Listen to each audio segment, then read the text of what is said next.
Class 10th में जो है सेकेंड चैप्टर है रिफ्रैक्शन ऑफ लाइट। तो हम समझेंगे कि प्रकाश का अपवर्तन क्या होता है। इसके पहले फर्स्ट चैप्टर में हम लोगों ने पढ़ा है प्रकाश का परावर्तन, रिफ्लेक्शन ऑफ लाइट। लेकिन अब का जो टॉपिक है वो है रिफ्रैक्शन ऑफ लाइट। वो रिफ्लेक्शन है, ये रिफ्रैक्शन है। तो उसके पहले हम लोगों ने परावर्तन पढ़ा था, अब हम लोग पढ़ेंगे अपवर्तन। तो ये सेकेंड चैप्टर है क्लास 10th का।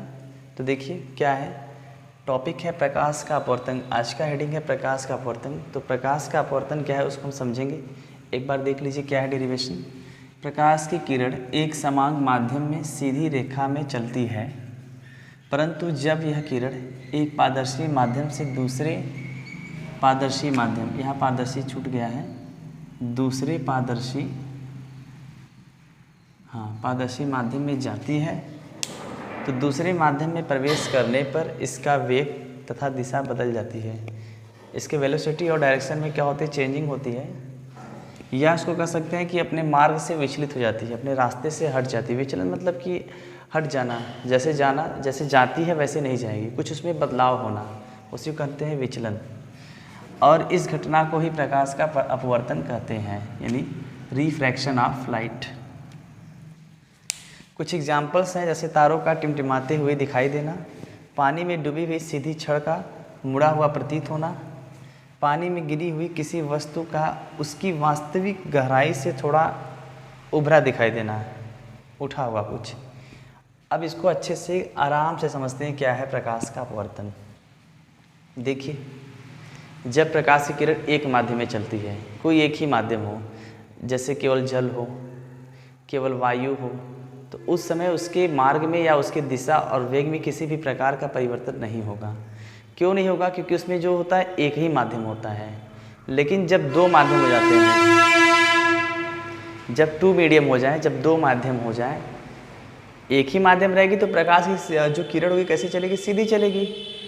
लेकिन जब दो माध्यम आ जाएगी, फर्स्ट एंड सेकेंड, तो उस समय प्रकाश की जो किरण होगी पहले माध्यम में जैसे आएगी तो आराम से आती रहेगी, और जैसे ही दूसरे माध्यम में प्रवेश करेगी तो वह अपने मार्ग से विचलित हो जाएगी। या तो ये कह सकते हैं उसके वेग और दिशा में परिवर्तन हो जाता है। ऐसा क्यों हो रहा है? ऐसा इसलिए हो रहा है क्योंकि माध्यम बदल जा रहा है। जब माध्यम ही बदल जा रहा है तो उनकी दिशा और वेग भी बदल जाएंगे। यदि माध्यम नहीं बदलेगा तो उनके वेग और दिशा में किसी भी प्रकार का परिवर्तन नहीं होगा। तो प्रकाश के अपवर्तन का होना सबसे बड़ी बात है कि दो माध्यमों का होना। दो माध्यम होंगे तो अपवर्तन होना तय है, क्योंकि उनकी माध्यम बदल जाती है। और माध्यम बदलने से प्रकाश की जो किरण है वो उनकी वेग और दिशा भी बदल जाती है, या तो दूसरे शब्दों में कहें तो अपने मार्ग से विचलित हो जाती है। आइए देखिए, एक फिगर के थ्रू देखते हैं, और कल इस फिगर के बारे में अच्छे से पूरा एक्सप्लेन किया जाएगा, लिखाया जाएगा बोर्ड पर। जैसे देखिए, एक लाइन मैंने ले लिया एक्स वाई। अब ऊपर का जो मैं मान लो कि फर्स्ट माध्यम है और नीचे एक सेकंड माध्यम है, दो माध्यम में लेता हूँ, ठीक है। इसके पहले आइए एक और देख लीजिए, एक्स वाई, अब माध्यम एक हो, मान लो ऊपर भी वायु हो और नीचे भी वायु हो, दोनों तरफ क्या हो, ऊपर नीचे दोनों क्या हो, मान लो एक बात कर रहे हैं एयर हो, तो इस कंडीशन में कोई भी प्रकाश की किरण आएगी तो वह सीधी चली जाएगी, सीधी जैसे है वैसे चली जाएगी, किसी भी प्रकार का परिवर्तन नहीं होगा। लेकिन अब मैं कहूँ कि ऊपर मैं ले लूँ वायु यानी एयर, और नीचे ले लूँ मैं ग्लास यानी कांच, तो ऊपर मैंने ले लिया वायु, नीचे ले लिया मैंने कांच, एयर एंड ग्लास। इस कंडीशन में देखिए, जब कोई प्रकाश की किरण आएगी, मान लीजिए आ रही है प्रकाश की किरण, तो अभी देखिए अभी पहले माध्यम में है तो उसमें किसी भी प्रकार की परिवर्तन नहीं हुई। जैसे ही दूसरे माध्यम में एंट्री करेगी तो उस समय जिस वेग से आ रही थी उसके वेग में बदलाव हो जाएंगे, परिवर्तन हो जाएंगे। जिस दिशा से आ रही थी उसकी दिशा में भी परिवर्तन हो जाएगा। नहीं ऐसे इसको जाना चाहिए था ना, ऐसे, लेकिन ये ऐसे न जाके ऐसे कुछ हो जाएगी, कुछ मुड़ जाएगी। ये मान लीजिए ऐसे हो गई, देख रहे हैं, इस किरण को तो ऐसे जाना चाहिए था, लेकिन ये कुछ इस टाइप से हो गई। तो हम देख रहे हैं कि ये तो ऐसे जा रही थी अपने वेग, जैसे ही दूसरे माध्यम में जाएगी इसके वेग में परिवर्तन हो जाएगा और इसकी दिशा में परिवर्तन हो जाएगा। ऐसा क्यों हो रहा है? क्योंकि यहाँ पे माध्यम ही पूरा बदल जा रहा है। ऊपर वायु था, नीचे कांच था, जब माध्यम बदल गया तो इसकी वेग, जैसे वायु में जिस वेग से आ रही थी तो उस वेग से कांच में नहीं जाएगी, वेग में तो कुछ ना कुछ परिवर्तन होगा, क्योंकि ये कांच है, इसके अणु पास पास होते हैं, और ये तो वायु है, इसमें ज़्यादा तेज जाएगी, इसमें क्या होगा, वेग कम हो जाएगा। ठीक, और वेग भी कम हो जाएगा, यानी कि दिशा भी बदल जाएगी। तो इस प्रकार की घटना को ही क्या कहते हैं, प्रकाश का अपवर्तन, यानी सब मिला जुला के मार्ग से परिवर्तित होना। ये ऐसे जा रही थी, मैंने डॉट लाइन से दिया, इसको ऐसे जाना चाहिए था, लेकिन ये अपने मार्ग से बदल गई। मार्ग से बदलना या वेग में बदलाव होना, दिशा में बदलाव होना, तो इस प्रकार की घटना यदि आपको मिल रही है तो उसको हम सीधा सीधा कहेंगे प्रकाश का अपवर्तन, यानी रिफ्रैक्शन ऑफ लाइट। तो बिल्कुल आसान है, हम समझ गए कि प्रकाश का अपवर्तन क्या है। ये दो माध्यमों का खेल है। जब एक माध्यम से दूसरे माध्यम जैसे एंट्री करती है, एक मीडियम से दूसरे मीडियम में जैसे एंट्री करेगी तो उसके वेग और दिशा में परिवर्तन हो जाएगा, यानी उनकी वेलोसिटी एंड डायरेक्शन में क्या होगा, कुछ चेंजिंग होगा। और वही जो चेंजिंग होगा उसी को क्या कहते हैं, रिफ्लेक्शन ऑफ लाइट, यानी उनकी जो मार्ग है, उनके रास्ते में जो बदलाव होता है, या ऐसे भी कर सकते हैं अपने मार्ग से विचलित होना। ये ऐसे जा रही थी लेकिन अपने मार्ग से देखिए बदल के ऐसे हो गई, इधर की तरफ हो गई।